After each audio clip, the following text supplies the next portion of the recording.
Halo teman-teman, kembali berjumpa lagi bersama saya. Di sini, sekarang saya sedang berada di sekitar hewan-hewan invertebrata ya. Nah, berarti kita masih tetap berada di topik zoologi invertebrata. Oke, di video kali ini kita akan membahas tentang filum Nemathelmintes. Oke, di sini sudah ada Nemathelmintes. Nemathelmintes itu berasal dari bahasa Yunani yang terdiri dari dua kata, yaitu nema dan helmintes. Nema ini berarti benang dan helmintes itu cacing. Jadi dapat kita simpulkan bahwa Nemathelmintes adalah cacing benang. Nemathelmintes itu juga disebut cacing giling karena bentuk tubuhnya bulat panjang menyerupai benang. Cacing giling merupakan hewan yang tripoblastik. Artinya hewan yang sudah memiliki 3 lapisan tubuh. Kemudian jika kita bandingkan dengan filum sebelumnya yaitu Platyhelminthes, filum tersebut belum memiliki rongga dalam tubuhnya ya atau selom. Nah, sekarang di filum Nemathelmintes dia sudah memiliki selom, tapi masih semu yang disebut dengan Pseudocelomata. Selanjutnya, tempat hidup dari Nemathelmintes ini ada yang bebas dan ada juga yang sebagai parasit. Nemathelmintes yang hidup bebas itu berperan sebagai pengurai dari sampah organik.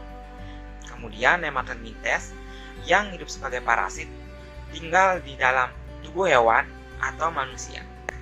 Oke, kita lanjutkan di klasifikasi dari Nemathelmintes. Nemathelmintes dibagi menjadi 2 kelas, yaitu kelas Nematoda dan kelas Nematomorpha. Kelas Nematoda merupakan cacing benang yang umumnya berukuran mikroskopis. Nematoda memiliki tubuh yang silindris, yang kedua ujungnya runcing sehingga disebut dengan cacing benang. Selanjutnya, di sini Nematoda sudah memiliki sistem pencernaan yang lengkap dengan paring yang sudah berkembang dengan baik. Selanjutnya, Nematoda merupakan hewan yang tripoblastik Pseudocelomata, yang berarti dinding tubuhnya tersusun atas 3 lapisan dan tubuhnya sudah memiliki rongga tubuh. Tapi rongga tubuhnya itu masih semu. Nematoda dapat hidup di perairan atau di daratan.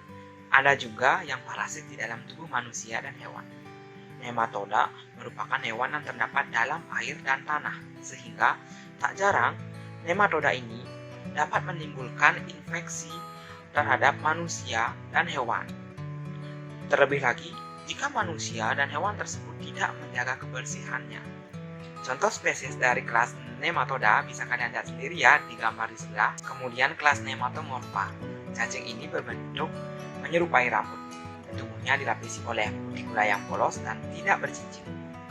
Pada saat masih larva, hidup sebagai parasit dalam tubuh manusia atau hewan. Contoh spesies dari kelas ini dapat kalian lihat sendiri ya di gambar. Oke, kemudian di sini ada ya hewan-hewan yang memiliki kemiripan ciri dengan nematoda. Yang pertama adalah Rotifera. Saya lihat yang pertama ciri-cirinya hidup di air tawar dan air laut. Yang kedua, memiliki ukuran 0,4 sampai 2 mm. Selanjutnya, bagian kepala dikelilingi oleh silia. Nah, silia tersebut disebut dengan corona. Kemudian Rotifera ini juga memiliki kutikula. Pada umumnya, Rotifera memiliki bintik mata. Dan yang terakhir, Rotifera ini memiliki alat pencernaan yang sudah sebut. Selanjutnya, hewan yang masih mirip dengan nematoda adalah Gastotrica.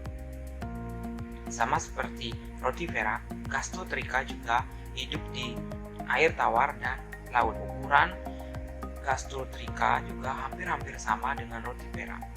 Hewan ini tidak memiliki corona dan silia hanya terdapat di daerah-daerah tertentu pada tubuhnya. Hewan ini juga memiliki kutikula dan umumnya dilengkapi dengan spikula dan sisik. Pada bagian posteriornya memiliki tabung dan alat pencernaannya juga sudah sempurna. Bentuk tubuh dari hewan ini memanjang dan transparan. Terakhir, hewan-hewan yang mirip dengan nematoda adalah Chinorhyncha. Chinorhyncha memiliki ciri-ciri panjang tubuhnya kurang dari 1 cm, tubuhnya memiliki ruas-ruas, tubuhnya tersusun atas 13 sampai 14 zooid Zoonid adalah ruas-ruas yang saling bertumpang tindih. Selanjutnya, permukaan tubuh tanpa silia dan memiliki kutikula yang cukup tebal dan spikula yang bervariasi. Oke, kita lanjutkan di morfologi Nemathelminthes. Untuk melihat morfologi Nemathelminthes, kita bisa melihat dari salah satu spesiesnya, yaitu Ascaris lumbricoides. Di sini sudah ada ya gambar dari Ascaris. Di sini terlihat bahwa Ascaris betina memiliki ukuran tubuh yang lebih panjang daripada Ascaris jantan. Selain itu, Ascaris juga memiliki mulut yang terdiri dari 3 bibir. Pada umumnya, nematoda memiliki 6 bibir, tetapi pada Ascaris memiliki 3 bibir karena bibirnya menyatu. Pada Ascaris betina memiliki gonopor. Gonopor adalah lubang genital yang terletak di sisi ventral Ascaris betina. Selanjutnya, pada permukaan tubuh Ascaris betina dan jantan ditutupi oleh kutikula yang halus, elastis, dan membentuk garis-garis yang melintang sehingga menampakkan ruas-ruas semu pada tubuh cacing. Pada Ascaris jantan terdapat kloaka yang berfungsi untuk jalan keluar dari kitin, spikula, dan setapinia. Selanjutnya adalah anatomi dari Nemathelminthes. Di samping kita sudah ada gambar ya. Bila Ascaris betina kita potong melintang, pada bagian tengahnya akan tampak gambar seperti di samping. Pada gambar di samping terdapat kutikula, yaitu merupakan lapisan yang paling luar pada Ascaris. Kemudian ada pseudosol. Pseudosol merupakan ruangan yang terletak antara dinding tubuh dengan saluran pencernaan. Pseudosol itu dibatasi oleh otot-otot di bagian luar dan kutikula khusus di bagian dalam. Kemudian tampak juga ada oviduk, uterus, dan ovari. Ini sebagai organ reproduksi dari Nemathelminthes. Kemudian ada usus sebagai alat pencernaannya. Kemudian ada saluran ekskresi sebagai alat pengeluaran sisa metabolisme dalam tubuhnya. Ada otot yang berfungsi untuk alat geraknya. Kemudian ada saraf ventral yang berfungsi untuk sistem koordinasi dari cacing Ascaris. Dan terakhir ada hipodermis yang merupakan lapisan setelah kutikula yang melapisi tubuh Ascaris. Selanjutnya, ini merupakan bagian ujung posterior dari nematoda jantan. Selanjutnya, gambar ini merupakan anatomi hubungan dari sel otot dengan hipodermis dan hipodermal cord.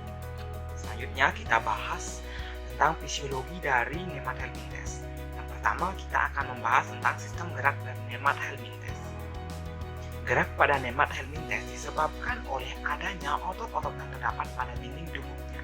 Otot-otot itu terletak di antara tali epidermal dan membujur pada sepanjang tubuhnya. Otot-otot itu terbagi menjadi 4 kuadran, yang 2 kuadran pertama terletak pada sisi dorsal dan yang lainnya pada sisi ventral. Akibat adanya kontraksi dan relaksasi dari otot-otot itu menyebabkan tubuh cacing memendek dan memanjang. Koordinasi dari keempat kuadran otot menyebabkan cacing Ascaris bergerak dengan cara meniup. Selanjutnya kita akan membahas tentang respirasi dari Nemathelminthes. Nemathelminthes tidak memiliki alat respirasi khusus, tetapi respirasinya terjadi secara anaerob atau aerob. Energinya diperoleh dengan cara mengubah glikogen menjadi CO2 dan asam lemak yang kemudian akan diekskresikan melalui kutikula. Namun, nematoda juga dapat mengonsumsi oksigen bila di lingkungannya tersedia oksigen. Oksigen akan diambil oleh hemoglobin yang ada dalam dinding tubuhnya dan cairan pseudosol yang ada di dalam tubuhnya. Selanjutnya kita membahas tentang sistem pencernaan pada Nemathelminthes.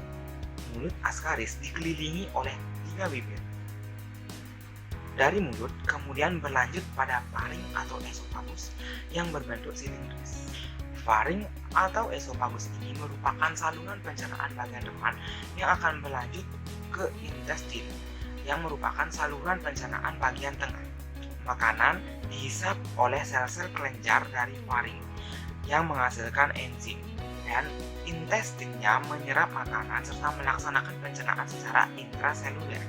Kelebihan makanan akan disimpan sebagai cadangan berupa berupa glikogen dan lemak di dalam intestin, otot, dan epidermis pada nemat helminthes. Kemudian kita lanjutkan ke sistem ekskresi dari nemat helminthes. Nemat helminthes primitif melakukan ekskresinya dengan sel rennet. Sedangkan untuk nemat helminthes yang lebih maju menggunakan sistem H. Pembuluh ekskresi sistem H mempunyai dua saluran ekskresi longitudinal yang dihubungkan oleh jembatan kanal transversal. Dari jembatan kanal transversal inilah muncul saluran ekskresi menuju ke lubang ekskresi. Selanjutnya kita lanjutkan di sistem koordinasi dari nemat helminthes.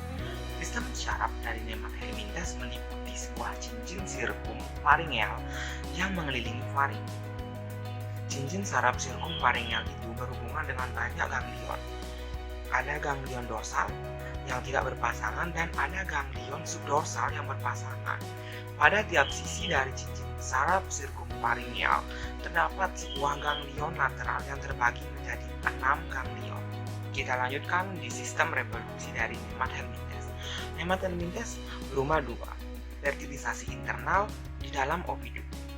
Selama di dalam cangkang, zigot akan berkembang menjadi larva.